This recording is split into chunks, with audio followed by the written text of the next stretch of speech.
siwumkhakha wamaciko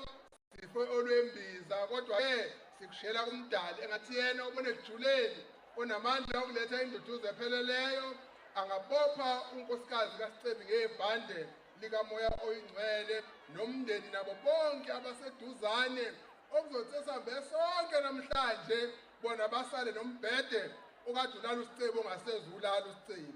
basale nekhaya ekade uSicebi engena kulo engasezungena aduduze umdali umndeni apholisa amanxeba bese enika abalandeli bomculo kaMaskandi ithemba lokuthi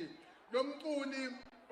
mculo oshiwe inkosi yamagcokama uzoba yikhambi lokusiduduza njalo masimkhumbula ngalamazwi ngithi inkosi iniduduze